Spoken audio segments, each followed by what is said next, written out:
जय सद्गुरू मंडळी, मी रंजना रेसिपीमध्ये आपले मनापासून स्वागत. तर मंडळी, आज मी बनवणार आहे पालकची भाजी. तर इथे पालक घेतलेली आहे. ही पालकची जुडी आहे. फ्रेश एकदम ताजा पालक आणि त्याच्याबरोबर थोडा शेपूची भाजी आहे. तर अशी जोडी बांधतात. आणि चला आता आपण रेसिपीकडे वळूया. तर मंडळी, इथे ही पालकची भाजी जर या पद्धतीने बनवाल तर एक भाकर नक्की जास्त खाल. तर इथे मी शेंगदाणे भाजून घेतलेले आहेत, लसणाच्या 7-8 पाकळ्या, कोथिंबीर आणि काही हिरव्या मिरच्या घेतलेल्या आहेत. आता आपले शेंगदाणे भाजून झालेले आहेत, त्याच्यापैकी मी थोडे शेंगदाणे घेतलेले आहेत. इथे हिरव्या मिरच्या, लसूण आणि इथे अशी फ्रेश कोथिंबीर याचं आपल्याला वाटण करायचं आहे. आणि त्याच्यामध्ये आपल्याला शेंगदाणे टाकून घ्यायचे आहेत. शेंगदाणे जितके लागतील तेवढेच शेंगदाणे आपल्याला इथे टाकून घ्यायचे आहेत. आता आपण इथे मिक्सरला हे वाटण करून घेऊया. असे जाडेभरडे असे वाटण आपल्याला हे करून घ्यायचे आहेत. तर तुम्ही या पद्धतीने कधी भाजी बनवलेली नसेल तर नक्की बनवा.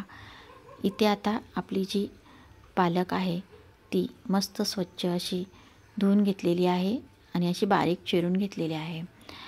आता इथे पाणी घालून परत एकदा आपल्याला धुवून घ्यायचे आहे, कारण भाजीला कशी माती वगैरे असते, त्यामुळे 2-3 पाण्याने भाजी आपल्याला धुवून घ्यायची आहे.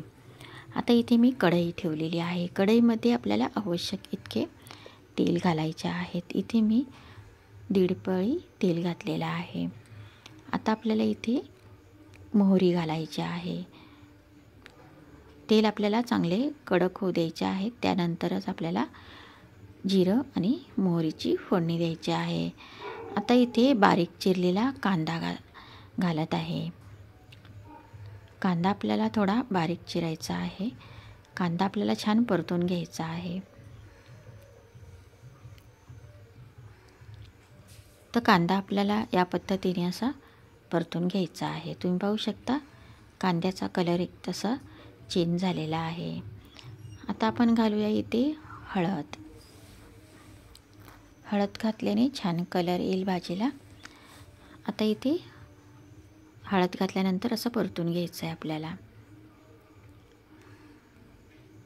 आता इथे असं कांदा परतून घेतल्यानंतर आता इथे आपल्याला हे जे वाटण केलेलं आहे, हिरवी मिरची, लसूण आणि शेंगदाणा, कोथिंबीर, हे वाटण घालून चांगले परतून घ्यायचं आहे.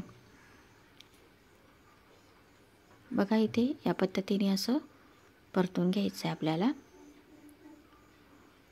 म्हणजे याचा कच्चापणा निघून जाईल. आता बघा इथे भाजी जी आहे ती घालून घेऊया आपण. आता इथे पालकची चिरलेली भाजी सरळ घालून घ्यायची आहे. आता इथे आपल्या या भाजीला पाणी सुटेल त्याच पाण्यामध्ये ही भाजी आपल्याला शिजवून घ्यायची आहे. आता इथे आपण चवीनुसार मीठ घालून घेऊया.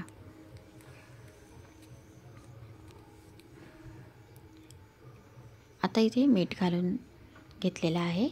आता आपण भाजी सर्व मिक्स करून घ्यायची आहे. अशी परतून घ्यायची आपल्याला. तुम्ही जर या पद्धतीने भाजी बनवाल तर खूप छान अशी टेस्टी लागते. पौष्टिक भाजी आहे ही भाजी आपल्याला आठवड्यातून एकदा तरी खायला पाहिजे. आणि आता या भाजीला असं बघा पाणी सुटलेलं आहे. तर यामध्ये अजिबात पाणी घालायचं नाही. ह्याच पाण्यामध्ये आपल्याला ही भाजी शिजवून घ्यायची आहे. त्याकरता इथे मी 1-1.5 मिनटाकरता झाकण ठेवले. तर आपण ही भाजी मिक्स करून घेऊया. भाजीला आणखीन आपल्या पाणी आहे. आता ही भाजी मिक्स करून घ्यायची आहे आणि परत एकदा 1 मिनटाकरता आपल्याला झाकून ठेवायची आहे. आता तुम्ही पाहू शकता इथे 1-1.5 मिनटं झालेलं आहे आपलं आणि आपली भाजी एकच नंबर बघा मस्त तयार झालेली आहे. ही भाजी तुम्ही भाकरीबरोबर खाल तर खूप टेस्टी लागते. नक्की एक भाकर जास्त खाल. या पद्धतीने अशी नक्की बनवून बघा तुम्ही. आता आपण काढून घेऊया ही भाजी डिशमध्ये. हे बघा भाजी कशी झालेली आहे मस्त. अशी गरमागरम भाजी मस्तपैकी बाजरीच्या भाकरीबरोबर खायची. एकच नंबर ही भाजी लागते. आणि व्हिडिओ शेवटपर्यंत बघा. व्हिडिओला लाईक करा, छान छान कमेंट करा, शेअर करा आणि तुम्ही पण या पद्धतीने एकदा बनवून बघा. चला तर मग भेटूया पुन्हा व्हिडिओ.